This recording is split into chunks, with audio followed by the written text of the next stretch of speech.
carbohidratos. Entonces, para iniciar, pues esta pregunta, ¿verdad? ¿Cuál de los siguientes pares que les voy a poner ahorita serían ejemplos de epímeros? Entonces ahí quizá lo primero es como preguntarnos si sabemos ya lo que son los epímeros.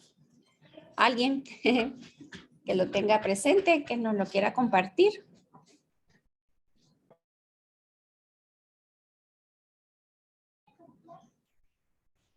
No.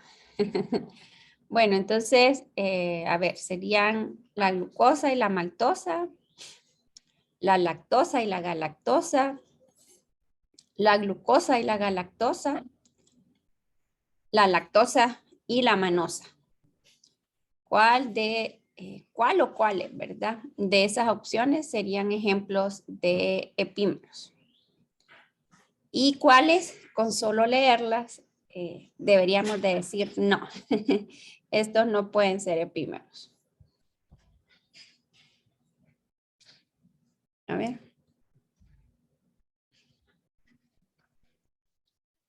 Bueno, si se recuerdan, habíamos dicho que los epímeros son compuestos cuya estructura solo difiere en torno a un átomo de carbono, ¿verdad? Esto quiere decir que deberán de tener la misma fórmula molecular y en lo que se van a diferenciar es en esta disposición, ¿verdad? Que adopten en el espacio. Entonces, la pregunta que les decía yo, ¿cuáles con solo leerlos deberíamos como de sacarlos de posibles opciones? Son el inciso B y el inciso D. ¿Alguien sabe por qué? No puede ser ni la B ni la D. Por la glucosa, Liz. No, la B y la D. ¿Por qué no podrían ser la B y la D? Ya desde ahí les estoy diciendo que esos no son. Pero, ¿qué hay ahí que les indicaría a ustedes que realmente esos compuestos no podrían ser epímeros? ¿Qué diferencia hay ahí? ¿Tendrían la lactosa y la galactosa la misma fórmula molecular?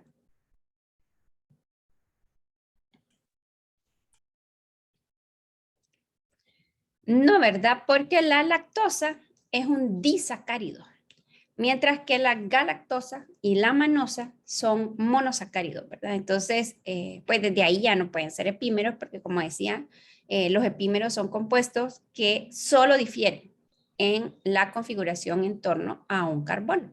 Entonces ya el que tengamos un monosacárido y un disacárido, pues ya no podrían, ¿verdad? Tener, ya no solo difieren en torno a un solo carbono, sino que ya diferirían en cuanto a su composición, ¿verdad? Ya un disacárido pues tendría 2 unidades de monosacáridos, no lo podríamos comparar con un no que es solo un monosacárido, ¿verdad? Entonces en este caso pues las respuestas correctas serían el inciso A y el inciso C.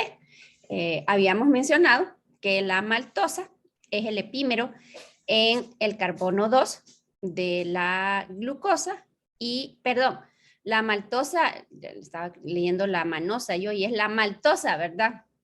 La maltosa, este inciso A también tendríamos que eliminarlo, porque si se recuerdan, habíamos dicho la maltosa es un disacárido también, ¿se acuerdan? Cuando hablamos de la actimalta como ejemplo, ¿verdad? La maltosa es un ejemplo de un disacárido de alfa de glucosa, entonces el A también lo descartaríamos, ¿verdad? Por lo que la única opción que nos queda aquí es el C, que es la glucosa y la galactosa, que como habíamos mencionado, pues son epímeros en el carbono 4, ¿verdad? Entonces aquí podemos ver los que podrían ser. Como les decía, los epímeros difieren en solo un átomo de carbono, o sea que quiere decir que todo lo demás deberá de ser igual, ¿verdad? Habíamos mencionado que en la naturaleza los monosacáridos que existen mayoritariamente pertenecen a la familia D o a la serie D, ¿verdad? Y habíamos dicho que eso hace referencia al último átomo de carbono asimétrico que tiene el grupo hidroxilo hacia el lado derecho, ¿verdad? Entonces aquí si nos fijamos, en el caso de la glucosa, perdón, y la galactosa, entonces aquí vemos que, bueno, este sería el carbono 1, carbono 2, carbono 3, carbono 4. El cambio o la diferencia entre la glucosa y la galactosa es justo en torno a este carbono número 4, ¿verdad? Que la glucosa tiene el grupo hidroxilo del lado derecho.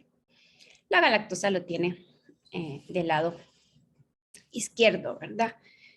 Aquí, como les decía, la trampa, dijéramos, está en saber, ¿verdad? Cuáles son disacáridos, maltosa, lactosa, y cuáles son monosacáridos, ¿verdad? Porque como les decía, en principio un epímero, todo esto que vemos aquí, ¿verdad? La D-glucosa y la D-galactosa tienen la misma fórmula molecular y su diferencia se da en torno únicamente a este átomo de carbono.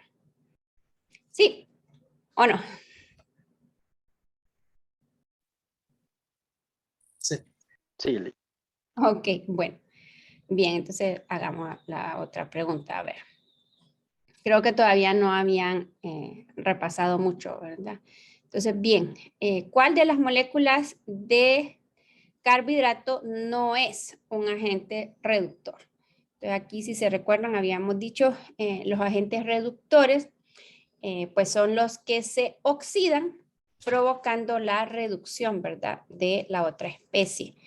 Y habíamos mencionado, para que un carbohidrato pueda oxidarse, tiene que encontrarse, tiene que poder encontrarse en forma de aldosa, ¿verdad? Es decir, con la función aldehído. Habíamos dicho que la mayor parte de los carbohidratos, de los monosacáridos, existen en solución en sus formas cíclicas en equilibrio con su forma de cadena abierta, ¿verdad? Y por eso mencionábamos de que ya que existen en equilibrio los dos anómeros, el alfa y el beta, con la cadena abierta, entonces es posible que puedan encontrarse en la forma aldehído siempre y cuando el carbono anomérico se encuentre en su forma hemiacetal, es decir, todavía como un grupo OH, ¿verdad?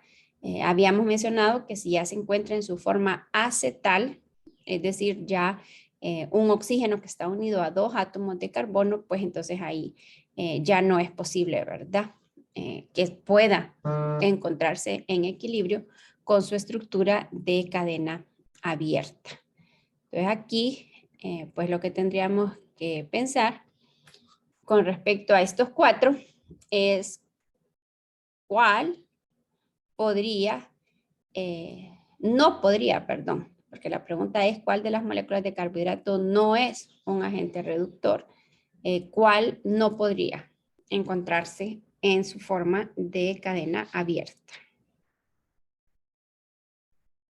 ¿Y por qué?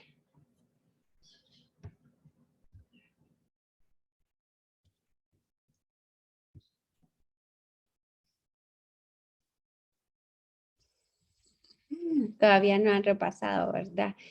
Bueno, en el caso de los primeros tres, glucosa, maltosa y fructosa, los tres son monosacáridos.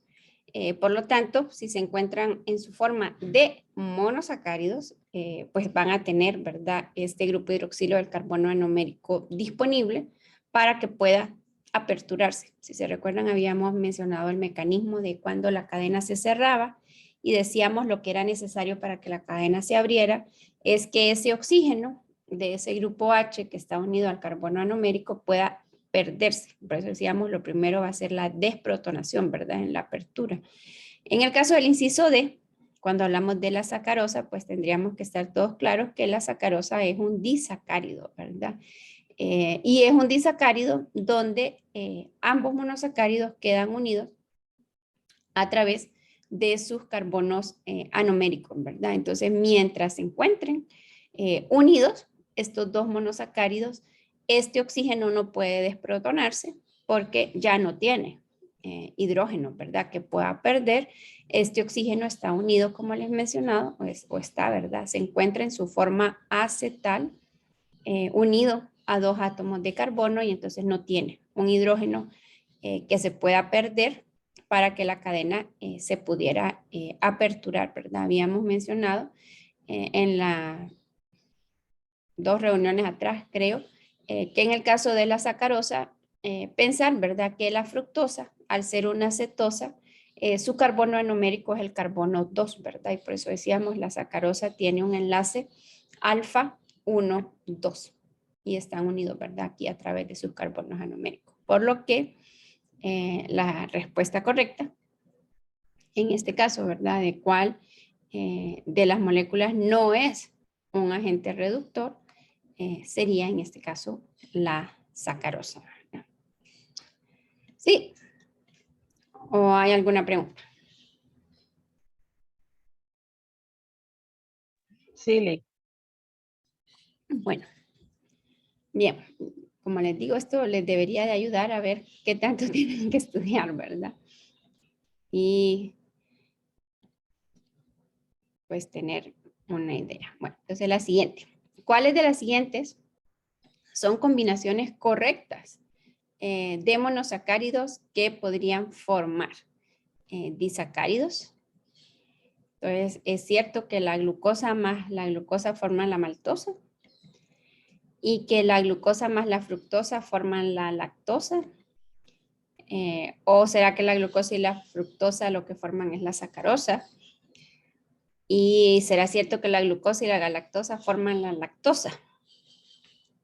Bueno, entonces aquí si se recuerdan, cuando habíamos visto los disacáridos, habíamos dicho no los vamos a ver todos porque son varios, ¿verdad? Pero habíamos mencionado algunos ejemplos. Yo les decía que, bueno, el nombre químico no se lo tenían que saber, pero que por lo menos debían de saber, ¿verdad? Cuando yo les mencionaba la diferencia, por ejemplo, entre la celobiosa y la isomaltosa, les decía yo, ¿verdad? Pues están formados por el mismo monosacárido, pero tienen diferente enlace, ¿verdad? Por ejemplo. Entonces, más o menos eso es lo que tienen que estudiarse. Entonces, a ver, la primera, ¿es correcto que la glucosa más la glucosa forman la maltosa? ¿O no? Falso. No, es cierto. Sí, es verdadero. Es verdadero, la glucosa más la glucosa sí forman la lactosa. Y la glucosa más la fructosa forman la lactosa. El Sí, segundo. también, Lick. No, ese es mentira, ¿verdad? La glucosa más la fructosa no forman la Forman lactosa, sacarosa. forman sacarosa, muy bien, este sería incorrecto. El tercero sí es cierto, ¿verdad? La glucosa más la fructosa sí forman la sacarosa, ¿verdad? Y es la glucosa y la galactosa la que forman la lactosa, ¿sí o no? Sí. Sí, ¿verdad? Bueno, entonces aquí la única que no era correcta, pues era esta, la segunda, que la glucosa más la fructosa forman la lactosa, ¿verdad? Entonces yo les preguntaría, tipo selección esto, con estas opciones, ¿verdad? Entonces yo les preguntaría solo 1, 2 y 3. Y bueno, pero para poder saber esto, tienen que haber hecho esto primero que hicimos, ¿verdad? Identificar cuáles sí son ciertas y cuál no es cierto, ¿verdad? En este caso, pues hago una pregunta de este tipo. Ustedes tendrían que haber escogido la opción A, ¿verdad? Solo 1, 2 y 3. Sería la A. No, Lick. Sería No, la C. muy bien. 1, Entonces 3 sería la A. Sería 1, 3 y 4. Muy bien. No sería la A. Ni tampoco sería la B, ¿verdad? Porque de hecho habíamos dicho que el 2 no es un disacárido, ¿verdad? Una combinación de monosacáridos que formaba este disacárido. Entonces, muy bien, Angie. B, Jamie, sería el inciso C, ¿verdad? La que sería correcta. Solo 1, 3 y 4 son combinaciones que podrían formarlas. Bueno, ¿sí o no? Sí. ¿Queda claro el tipo de pregunta? Sobre todo es para que, como les digo, pues puedan tener una idea de cómo se las puedo preguntar. Bueno, entonces mencione los usos de los polisacáridos, amilosa, celulosa y glucógeno. A ver, ¿se recuerdan? ¿Cuál es el uso de la amilosa? ¿Quién le da uso primero, verdad? Quizás sería lo que tendríamos que tener claro. Y que, bueno, aquí uso o función, ¿verdad? Entonces, ¿cuál es la función de la amilosa? ¿Cuál es la función de la celulosa? ¿Y cuál es la función del glucógeno?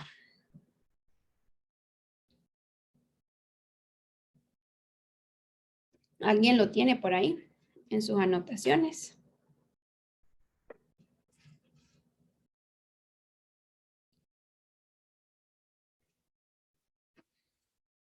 Bueno, pero ya esto también ya lo vieron en sus clases de biología ustedes. Esta pregunta está fácil. Bueno, entonces recordemos que la amilosa forma parte del almidón, ¿verdad? Y que habíamos mencionado el almidón, quienes lo producen son las plantas, ¿verdad? Entonces la amilosa, y por eso es que les digo yo, es igual como les mencionaba en las proteínas con el caso de los huevos. ¿Cuál es la función de los huevos? La gallina no pone huevos para que ustedes los coman. La gallina pone huevos porque así se reproduce, ¿verdad? Entonces aquí pensar que en el caso de la amilosa, la función de la amilosa es una función de almacenamiento, ¿verdad? De glucosa en las plantas. A ver, la celulosa, quizás se recuerdan, perdón. Bueno, es que la celulosa en biología es lo que nos referían que daba sostén a la planta. Muy bien, ¿verdad? La función de la celulosa es una función estructural, ¿verdad? Habíamos dicho, de hecho habíamos visto, ¿verdad? En la reunión anterior, cómo es que pueden cumplir esta función, ¿verdad? Ahorita Carlos recordó lo de biología, pero habíamos dicho el caso de que en la celulosa esas moléculas de glucosa estuvieran unidas por un enlace beta, mencionábamos, ¿verdad? Están como dadas vueltas las glucosas y entonces decíamos, los grupos CH2OH quedan en caras opuestas. Eso permite que puedan poderse, ¿verdad? Empaquetar mejor y así decíamos, ¿verdad? Que le daban rigidez. Ahorita todavía Carlos tiene arraigado lo de biología, pero ya a este momento ya tendríamos que decir que sí, cumple una función estructural brindándole rigidez, ¿verdad? A lo que es la estructura de las plantas, ¿verdad? Muy bien. ¿Y el glucógeno? ¿Cuál sería la función? Es el que sirve para liberar glucosa en el torrente sanguíneo. Sí, pero entonces, ¿por qué nosotros, realmente eso es lo que ocurre después, ¿verdad? Cuando tenemos las necesidades, pero recordemos que el glucógeno, decíamos, Reserva, ¿no? muy Como bien, reserva, ¿verdad? la función es parecida a la del almidón en las plantas, ¿verdad? Solo que decíamos, nosotros no hacemos fotosíntesis, yo se lo mencionaba, ¿verdad? Entonces nosotros no almacenamos glucosa, no almacenamos energía, ¿verdad? A través de la fotosíntesis, pero decíamos que a partir de la formación del glucógeno, que decíamos que es la glucogénesis, ¿verdad? Que nos permite, pues, poder almacenar, ¿verdad? Entonces la función del glucógeno es de reserva de energía en forma de glucosa, ¿verdad? En los animales, ¿verdad? Porque esa es la diferencia, ¿verdad? Entre la amilosa y el glucógeno. Bueno, además habíamos dicho, ¿verdad? La amilosa es una estructura lineal, el glucógeno es una estructura ramificada, ¿verdad? Decíamos que el glucógeno realmente a quien se pareciera a la amilopectina, pero que la diferencia es dónde se encuentran, ¿verdad? Amilosa y amilopectina son producidos por las plantas, el glucógeno es producido por los animales, ¿verdad? Como nosotros. Muy bien. Entonces ya se les di esta respuesta, ¿verdad? ¿Cuáles son las dos estructuras que forman el almidón? Se los acabo de mencionar hace ahorita un ratito. ¿Cuáles son? Los dos polisacáridos que conforman el almidón. La amilosa. Ajá. La Y la amilosa ahí. glucosa. ¡Ah! No. No. No me escucharon. Ahorita lo acabo de explicar. Bueno, el almidón está formado por dos estructuras que son la amilosa y la amilopectina. Y como se los mencionaba con la pregunta anterior, pensar, ¿verdad?, que la diferencia entre la amilosa y la amilopectina en términos estructurales es que la amilosa es una cadena lineal, ¿verdad? La podemos imaginar así como un cordón de unidades de alfa de glucosa, ¿verdad? Unidos por enlaces alfa 1,4. En el caso de la amilopectina, pues ya decíamos que es una estructura que es ramificada y que esa glucosa, ¿verdad? Que representa la ramificación está unido a dos glucosas, a una por un enlace alfa 1,4 y a la otra por un enlace alfa 1,6, ¿verdad? Entonces esas son las dos, la amilosa y la amilopectina. Muy bien. Entonces, relacionado con eso que les estaba mencionando ahorita, de cuál es el tipo, yo les decía, yo les podía preguntar ¿verdad? ¿Cuál es el nombre del enlace formado? Y hasta se les hacía el comentario, ¿verdad? Que en varias ocasiones les he preguntado eso y entonces me colocan enlace glicosídico y yo les digo sí, porque ese es el enlace en los carbohidratos, pero tenemos que ser capaces de especificar qué tipo de enlace glicosídico, ¿verdad? Entonces yo les pondría una estructura así como esta y ustedes lo que tendrían que hacer es observarlo y poderme especificar, ¿verdad? El nombre de ese enlace. Entonces sí, sería un enlace glicosídico, pero sería alfa o beta. ¿Y entre qué carbonos se formaría?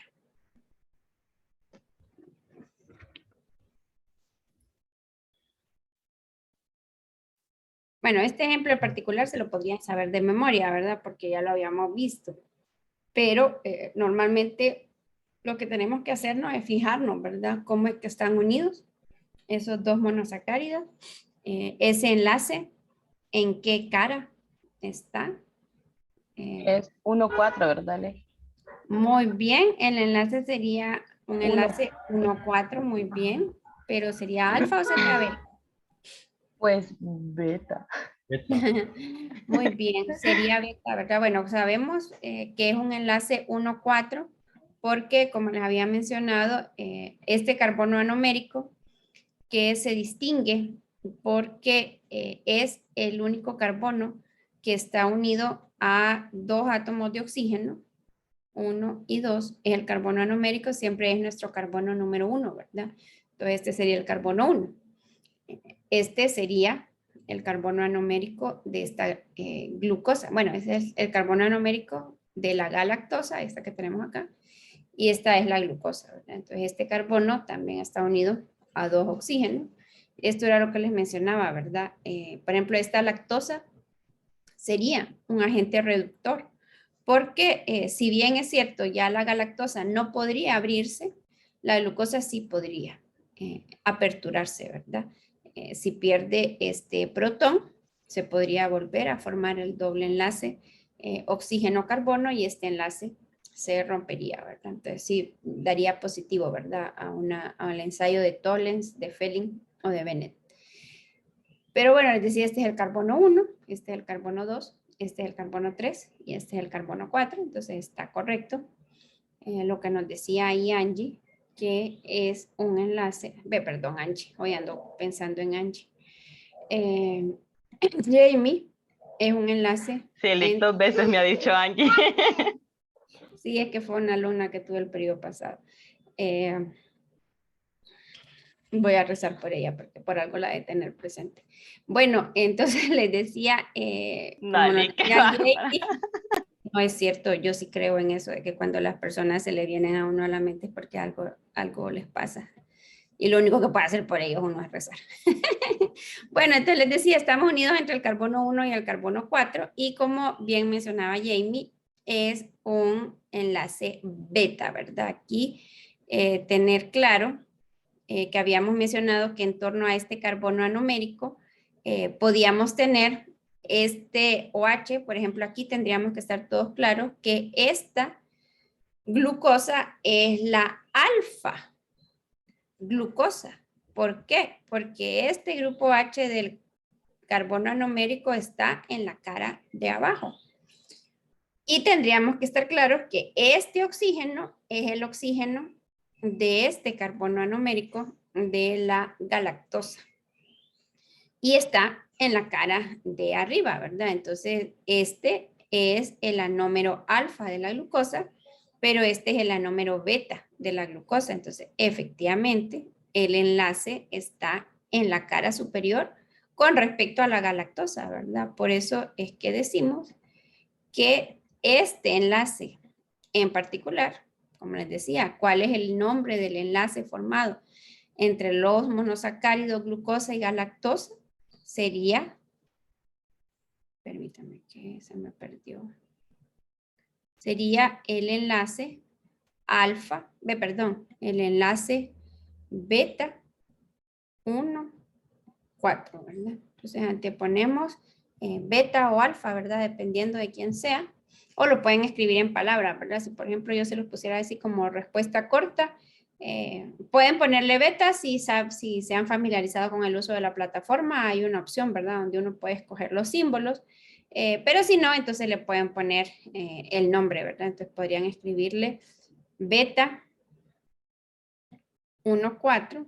Podrían escribirlo ahí, ¿verdad? Como beta guión 1, 4, o podrían escribirlo, ¿verdad? Si, como les digo yo, si lo pueden, si ya saben dónde están esos símbolos. Bueno, sí, entendemos. ¿Cómo podríamos contestar una Sí. pregunta de esta? Bueno. Creo que es lo único, Dani. Creo que ¿Perdón? casi es lo único. Ok, bueno, pues por eso les digo, ya saben qué es lo que tienen que estudiar, esa es la idea de los repasos, que ustedes puedan identificar qué es lo que les hace falta. Bueno, entonces, ¿qué significa que una persona sea intolerante a la lactosa? ¿Se recuerdan que esto lo explicamos? En términos de salud, les decía yo, es importante poder utilizar, ¿verdad? Como profesores de ciencias, los términos correctos. Entonces, ¿qué significa? Que una persona sea intolerante a la lactosa.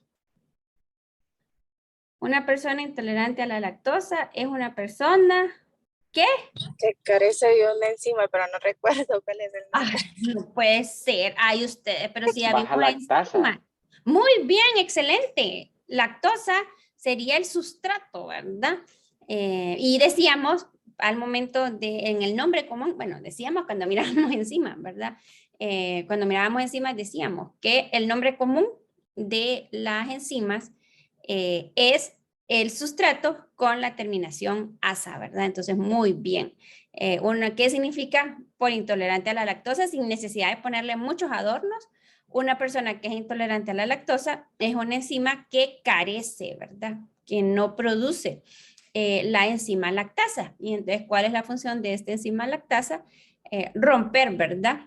Este enlace que justo acabamos de mencionar ahorita, el enlace beta 1, 4, ¿verdad? Entonces, no tiene la enzima, este enlace no se puede romper y por eso mencionábamos, ¿verdad? El cuerpo, sobre todo el sistema intestinal, ¿verdad? Lucha por querer deshacerse de esa lactosa y en ese proceso, pues entonces tenemos todos estos síntomas, ¿verdad? Que mencionábamos, la distensión abdominal porque se producen más gases, la diarrea porque hay más filtración de agua a nivel de los intestinos en este proceso de querer eliminarla, ¿verdad? Aunque sea por disolución, es decir, tratar de disolverla para que se vaya ahí en la diarrea y poder eliminar, ¿verdad? Y entonces decíamos que ahí pues podríamos tener dolor, podríamos tener gases, diarrea, vómito, dependiendo, ¿verdad? Por todo este mecanismo del cuerpo de querer deshacerse de esta molécula porque carece de la enzima necesaria, ¿verdad? Muy bien.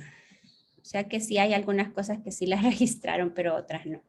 Entonces, a ver, ¿cuál es el nombre general que recibe un monosacárido que tiene 6 carbonos?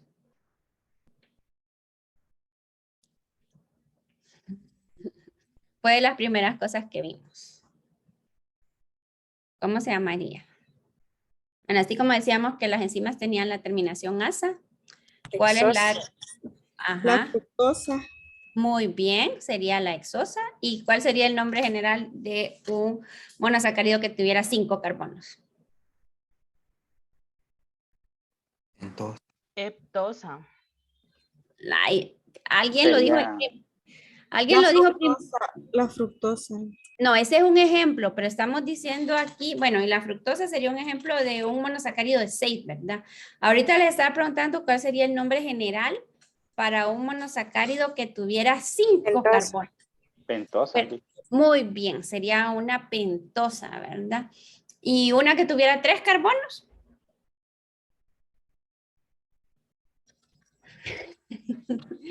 En lo fácil se confunde. Una que tuviera 3 carbonos. Muy bien, sería una triosa, ¿verdad? Sería una triosa. Muy bien. Bueno, aquí no sé si los escucharon bien a los compañeros. El de 6 carbonos sería una hexosa. El de 5 carbonos sería una pentosa. Y el de 3 carbonos sería una triosa. Luego, bueno, esto es en términos generales, ¿verdad? Hablando de únicamente el número de átomos de carbono, pero luego habíamos dicho, ¿verdad? Que podíamos tener, de hecho alguien ahí mencionó, la fructosa. La fructosa sería un ejemplo de una cetohexosa, ¿verdad? Porque la fructosa tiene el grupo carbonilo o el grupo cetona, ¿verdad? En medio de 2 átomos de carbono, entonces ahí le podemos agregar y decir que la fructosa es una cetohexosa, ¿verdad? Pero bueno, cuando nos referimos únicamente al número de átomos de carbono, entonces los nombres generales, ¿verdad? Así como les pregunto aquí, ¿cuál es el nombre general para un monosacárido de 6 carbonos? Sería hexosa. Si tiene una función aldehído como la glucosa, sería una aldohexosa. La fructosa es un ejemplo de una cetohexosa, ¿verdad? La glucosa y la fructosa son ejemplos de esto, de hexosas. De pentosas tenemos, por ejemplo, a la ribosa y a la arabinosa, si se recuerdan. Y de triosas habíamos dicho que es el gliceraldehído, ¿verdad? Es el monosacárido. Bueno, y la dihidroxiacetona en el caso de las cetosas. Bueno, muy bien. Ahí vamos. Entonces, bien, esto que sería como lo más estresante, creo que para ustedes sería que puedan, ¿verdad? Completar las reacciones de condensación que puedan proponer, ¿verdad? El mecanismo a través del cual se forman, ¿verdad? Este enlace glicosídico, que decíamos que es el enlace que mantiene unido a 2 monosacáridos. Así que podría haber esto, ¿verdad? Yo les podría dar 2 estructuras y les pudiera pedir, ¿verdad? Que me digan quién es el producto. Esto aquí vamos a, todavía no estoy segura si le voy a poner parte práctica o no, pero pudiera ser que si se las pongo, todavía no lo he decidido, les pidiera que ustedes hicieran la estructura, que sería completar esto, ¿verdad? Entonces, ¿cómo quedarían unidos? ¿Y qué pasaría? ¿Qué implica la reacción de condensación?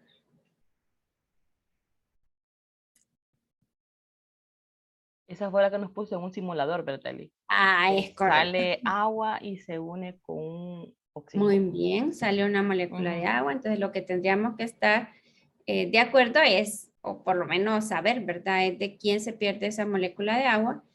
Pues esa molécula de agua, como decíamos, va a implicar la pérdida de el hidrógeno, ¿verdad? De uno de esos monosacáridos. Aquí fíjense que yo les estoy especificando qué carbono son los que se van a ver involucrados. Aquí tendríamos que estar de acuerdo que este es el carbono 1. Este es el carbono 4, ¿verdad? En este caso, entonces se perdería este hidrógeno y se perdería este OH, ¿verdad?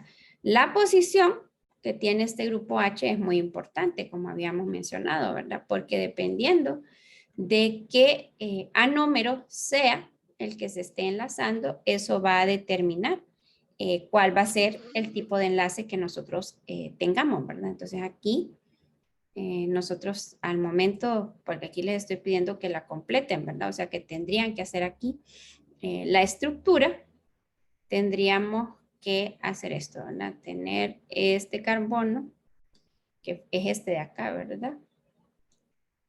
que está unido a este átomo de oxígeno y que está formando, ay, me quedó un poco, vamos a tratar de hacerlo bien.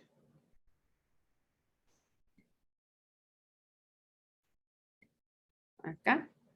Y lo que les digo yo es la importancia es del enlace, ¿verdad? El enlace, como este grupo H está en la cara inferior, este oxígeno quedaría así. Sería un enlace alfa.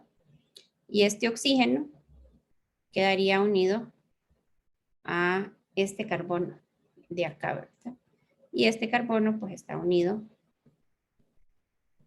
o está, ¿verdad? Formando parte de un anillo.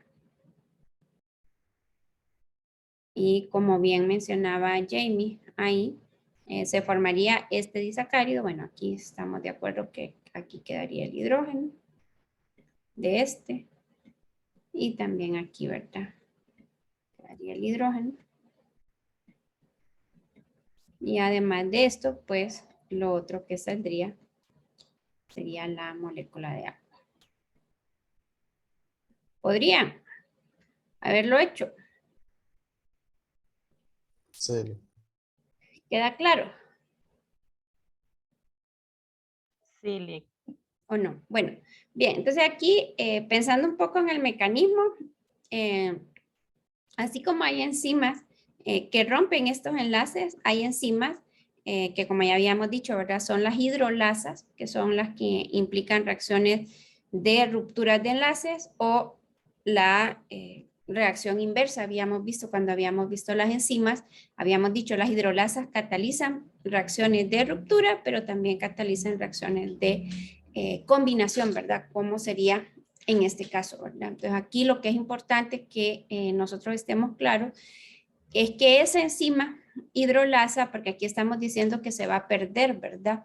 Este grupo OH de nuestras clases de orgánica 2, sabemos que el grupo OH es un mal grupo saliente, entonces con respecto al mecanismo, nosotros tendríamos que estar claros, no se lo voy a pedir, ¿verdad? Pero es importante que sí lo podamos tenerlo, o imaginárnoslo a menos, es que la enzima deberá en algún momento de protonar, ¿verdad? Y entonces aquí pues podríamos pensar que esa enzima, que no conocemos quién es, deberá de tener alguna cadena lateral ácida que pudiera protonar, ¿verdad? A este oxígeno porque sabemos que este grupo H es un mal grupo saliente, es decir, no va a salir como grupo H nunca, por lo que este grupo H debería de protonarse. Al protonarse, bueno, esto como decíamos, pensar aquí, ¿verdad? Que este protón está relacionado aquí con lo que es la enzima, no sabemos quién es, pero es la enzima quien lo protona, ¿verdad? O es la enzima quien desprotona al agua, no sé si estamos claros ahí, ¿verdad? O sea, la enzima ahí es la que va a proveer de alguna forma, ¿verdad? Ese protón, ¿verdad? Porque al protonarlo, entonces, ¿qué ocurre con este oxígeno? Este oxígeno, este grupo H realmente, ¿verdad? Se convierte en un mejor grupo saliente cuando se protona, ¿verdad? Adquiere esta carga positiva. Entonces tendríamos que estar claros que eso debería de ser un paso del mecanismo. Luego, para que queden enlazados, tendríamos que estar claros que esa misma enzima en otro momento deberá desprotonar a este oxígeno, ¿verdad? Porque al desprotonarlo, lo convierte en un mejor nucleófilo, ¿verdad? Que es la carga negativa, porque aquí lo que tenemos que pensar es que efectivamente sale la molécula de agua, pero para que salga esta molécula de agua, este grupo H tuvo que haberse protonado, este tuvo que haberse desprotonado para que en otro momento este oxígeno, que es este de acá, ¿verdad? Ustedes solo que no estoy escribiendo toda la estructura, este oxígeno viniera, atacara a este carbono y eso provocara la salida de la molécula de agua y que se formara, ¿verdad? Este enlace donde, como les decía, como es este oxígeno el que ataca a este oxígeno queda unido a este carbono y este carbono pierde la molécula de agua, ¿verdad? Porque siempre es importante tener claro, ¿verdad? Los mecanismos. No se pierde. O sea, aquí lo que quiero que entiendan es que no es que realmente esa molécula de agua sea, aunque muchos libros y muchas páginas de internet lo hagan ver como esto que acabo de hacer yo ahorita, sombrear los gestos, y yo siempre me pregunto, ¿entienden que realmente no son esos? Es decir, aquí es cierto, este OH sale como molécula de agua, pero quien lo protona no es este mismo oxígeno. O sea, o no es este monosacárido el que lo protona es la enzima en nuestro cuerpo, ¿verdad? Y luego, sí, al final el resultado es que sale la molécula de agua. Es cierto que este lo pierde, que este oxígeno va a perder ese protón, pero no es que justo este protón y este OH sean el que formen la molécula de agua, ¿verdad? Eso para que no está de más que lo mencionemos para que lo tengan claro. Bueno, ya casi estamos terminando el repaso, ¿verdad? Entonces, a ver, ¿cuáles son las principales características estructurales del polisacárido glucógeno? Yo les había dicho que una de las formas en la que podían estudiar era hacer un resumen, ¿verdad? ¿Cuál es el monosacárido que lo forma? ¿Cuál es el tipo de enlace presente? La estructura es lineal o ramificada y cómo esto contribuye a la función que cumple. Todo esto lo vimos, pero no sé si ya lo tienen ahí resumido. ¿Cuáles son las principales características estructurales del polisacárido glucógeno? Decíamos que el glucógeno se parecía a la amilopectina y por ahí vimos la estructura de la amilopectina, ¿verdad? Entonces, estructuralmente, el glucógeno es una cadena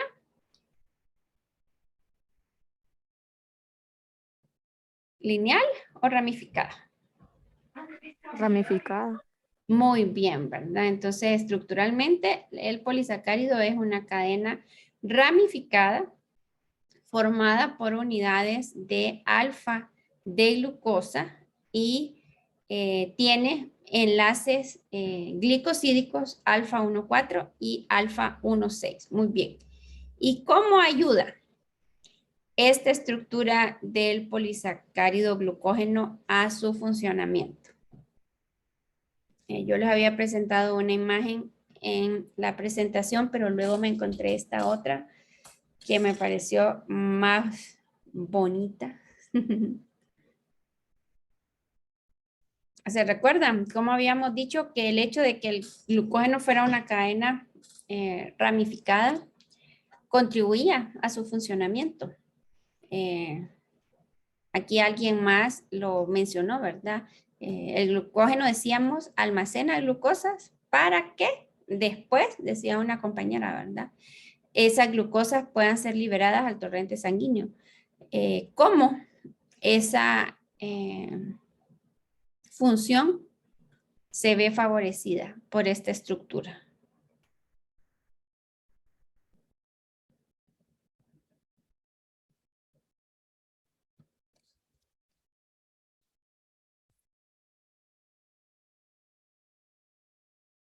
Ya terminó la presentación, pero es que se las quería poner más grande para que la pudieran ver. Porque no sé si lo logran ver bien ahí, pero lo que se ven son, ahí la pueden buscar, ahí la puse que era en Wikipedia que está, pero ahí se ven, ¿verdad? Los átomos de carbono y los OH de la glucosa. Y si se recuerdan, yo les había mencionado que este glucógeno se va formando en torno a una proteína. ¿Se recuerdan, verdad? Que les había dicho que el glucógeno es un ejemplo de una glicoproteína. ¿Se recuerdan cómo se llama la proteína? Bueno, ahí tienen que repasar, ¿verdad? Porque esa puede ser una pregunta también. No se las puse aquí en el repaso, pero lo que estamos viendo aquí, que es lo que quiero que se fijen, son todas estas moléculas de glucosa, ¿verdad? Entonces, como mencionaba la compañera, almacenamos la glucosa para después poderlas liberar, ¿verdad? Al torrente sanguíneo. Y entonces aquí están. Y entonces, ¿cómo decíamos que sirve el hecho de que este glucógeno sea ramificado?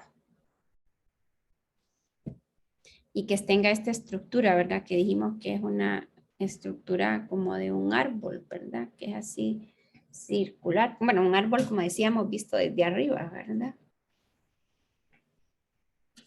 Hasta les había puesto yo, bueno, les di unos ejemplos, hay unas analogías cuando les expliqué esto de la estructura del glucógeno. ¿Alguien se acuerda? Es por la facilidad del rompimiento, Liz. Muy bien, ¿verdad? Entonces aquí habíamos dicho, ¿verdad? El hecho de que tuviéramos todas estas ramas de acá, entonces decíamos que podíamos acceder a muchas más glucosas si nosotros pensamos en esta estructura como globular, ¿verdad? Del glucógeno, porque la enzima, ¿verdad? Una hidrolasa, que sería la que interviene, ¿verdad? En esta glucogenólisis, porque por eso decimos, ¿verdad? Glucógeno y lisis, que es ruptura, ¿verdad? Entonces implica que se rompa esta estructura del glucógeno y entonces que nosotros podamos cortar, ¿verdad? E ir separando estas unidades de glucosa. Entonces aquí decíamos, ¿verdad? Esto que se ha ramificado nos indica que a un mismo tiempo, o sea, en un mismo momento, en el momento cero, dijéramos, varias enzimas podrían aproximarse, ¿verdad? Y en un momento cero podríamos estar teniendo disponibles un gran número de glucosa, ¿verdad? Porque tiene esta estructura permite, ¿verdad? Que se pueda aproximar por diferentes regiones y al mismo tiempo, decíamos en sus marcas, listo, fuera, y todas las enzimas comenzarían, ¿verdad? A podar, decíamos, ¿verdad? A cortar esta estructura del glucógeno, liberando la glucosa, ¿verdad? Si el tiempo nos lo permite, vamos a lograr ver este proceso de glucogenólisis. Vamos a ver que realmente yo aquí estoy haciendo esta analogía, ¿verdad? De pensar en las tijeras, pero es un proceso que ocurre acá a través de varias reacciones. No es una única reacción como agarrar unas tijeras y meterlas, sino que implica, ¿verdad? El proceso. Pero bueno, eso va a depender de qué tanto tiempo tengamos o no. Bien, bueno, pues esto era lo que yo tenía pensado. Aquí ya logramos concluir. No sé si hay alguna pregunta, alguna duda. De alguna manera aquí está evaluado todo lo que estuvimos viendo, ¿verdad? Acerca de los carbohidratos. ¿Tienen preguntas o no? O como creo yo, todavía no he estudiado y no se han dado cuenta, ¿verdad? Si tienen preguntas.